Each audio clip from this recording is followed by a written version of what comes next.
அனைவருக்கும் வணக்கம். இப்போ ஜூனில் நடக்க போகிற 10th சப்ளிமெண்ட்ரி எக்ஸாமை யாரெல்லாம் எழுதலாம், அப்ளை பண்ண என்னென்ன டாக்குமெண்ட்ஸ் வேணும், எப்போ அப்ளை பண்ணுறது, ஃபீஸ் எவ்வளவு, எங்கே அப்ளை பண்ணுறது, அப்ளை பண்ண பிறகு ஹால் டிக்கெட்டை எங்கே வாங்குறது, இதை பற்றி கம்ப்ளீட்டாக பார்க்கலாம். இப்போ யாரெல்லாம் எழுதலான்னு பார்க்கலாம். ஸ்கூல் ஸ்டூடெண்ட், அதாவது இந்த வருஷம் ஸ்கூலில் படித்தவங்க, இவங்க இப்போ நடந்த மார்ச் எக்ஸாமில் ஆப்சண்ட் ஆனவங்க இல்லை ஃபெயில் ஆனவங்க, இவங்க எழுதலாம். சயின்ஸ் சப்ஜெக்டில் தியரி, ப்ராக்டிக்கல் இதில் எது ஃபெயிலோ அதை மட்டும் எழுதலாம். அடுத்தது பிரைவேட் கேண்டிடேட், இப்போ நடந்த மார்ச் எக்ஸாமில் ஆப்சண்ட் ஆனவங்க இல்லை ஃபெயில் ஆனவங்க இல்லை எக்ஸாமுக்கு அப்ளை பண்ணாதவங்க, இவங்கெல்லாம் எழுதலாம். அடுத்தது ஃபர்ஸ்ட் டைமாக எழுத போகிற பிரைவேட் கேண்டிடேட், இவங்களுக்கு ஏஜ் 14.5 கம்ப்ளீட் ஆகிருக்கணும், 8th பாஸ் ஆகிருக்கணும் இல்லை 9th 10th டிஸ்கண்டினியூ ஆகிருக்கணும், இவங்க எழுதலாம். அடுத்ததா அப்ளை பண்ண என்னென்ன டாக்குமெண்ட்ஸ் வேணும்னு பார்க்கலாம். ஏற்கனவே 10th படிச்சிருந்தா 10th mark sheet, 10th TC வேணும். ஃபர்ஸ்ட் டைமாக 10th எழுத போகிறவங்களுக்கு 8th mark sheet, 8th DC வேணும். இல்லை 9th 10th டிஸ்கண்டினியூ ஆகியிருந்தா அதோட டிசி வேணும். இது இல்லாமல் birth certificate, community certificate, Aadhaar card, colour photo, passport size 2 வேணும். இது எல்லாத்தையும் 2 செட்டு ஜெராக்ஸ் எடுத்து செல்ஃப் அட்டஸ்ட் பண்ணிக்கிங்க. இதை வந்து நீங்கள் சென்டரில் சப்மிட் பண்ணணும். ஒரிஜினலாக அங்கே காட்டினா மட்டும் போதும். அடுத்தது எப்போ அப்ளை பண்ணுறதுன்னு பார்க்கலாம். அப்ளை பண்ணுற டேட்டை மே 1st வீக்கு இல்லைனா 2nd வீக்கு அனௌன்ஸ் பண்ணுவாங்க. 1 வீக் டைம் தருவாங்க அப்ளை பண்ணுறதுக்கு. தக்கல் முறையில் எக்ஸ்ட்ரா 2 நாள் தருவாங்க, ஆனால் எக்ஸ்ட்ரா பே பண்ணுற மாதிரி இருக்கும். இப்போ ஃபீஸ் எவ்வளோன்னு பார்க்கலாம்.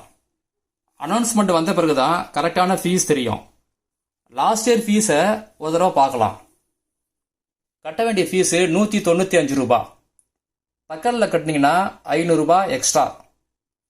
ஃபீஸை கேஷாக தான் கட்ட முடியும், வேற ஆப்ஷன்லாம் கிடையாது. அதனால சேஞ்ச் கண்டிப்பாக வச்சுங்க. அடுத்ததா எங்கே அப்ளை பண்ணுறதுன்னு பார்க்கலாம். ஸ்கூல் ஸ்டூடெண்ட், அதாவது இந்த வருஷம் ஸ்கூலில் படித்து ஆப்சண்ட் இல்லை ஃபெயில் ஆனவங்க, இவங்க ஸ்கூலில் அப்ளை பண்ணணும். பிரைவேட் கேண்டிடேட், இவங்க எக்ஸாம் சர்வீஸ் சென்டர், அதாவது அரசு சேவை மையம், இங்கே அப்ளை பண்ணணும். இப்போ நீங்கள் பார்க்குறது தான் அந்த சர்வீஸ் சென்டர் லிஸ்ட்டு. தமிழ்நாட்டில் மொத்தம் 252 சென்டர் இருக்குது. இது எல்லாமே ஸ்கூல்ஸ் தான். இதை கல்வி மாவட்ட வாரியாக பிரிச்சிருப்பாங்க. உங்களுக்கு நியரஸ்டாக எந்த சென்டர் இருக்கோ அங்கே போய் அப்ளை பண்ணுங்க. அப்ளை பண்ணுறதுக்கு ஸ்டூடெண்ட் நேரில் தான் போகணும், ஏன்னா நீங்கள் அங்கே சைன் பண்ணுற மாதிரி இருக்கும். இந்த சென்டரோட லிங்கை இந்த வீடியோட டிஸ்கிரிப்ஷனில் கொடுத்துருக்கேன், அதை டவுன்லோட் பண்ணிக்கிங்க. இப்போ அப்ளை பண்ண பிறகு என்ன பண்ணுறதுன்னு பார்க்கலாம். நீங்கள் அப்ளை பண்ண பிறகு உங்ககிட்ட ஒரு ரெசிப்ட் கொடுப்பாங்க. இப்போ நீங்கள் பார்க்கறது தான் அந்த ரெசிப்ட். இந்த ரெசிப்டில் உள்ள டீட்டெயில்ஸ் எல்லாம் கரெக்டாக இருக்கான்னு ஒரு தடவை செக் பண்ணிக்கிங்க. உங்கள் நேம், அதாவது உங்கள் நேம் வந்து 10th மார்க் ஷீட்டில் எப்படி இருக்குமோ அந்த மாதிரி இருக்கான்னு செக் பண்ணிக்கிங்க.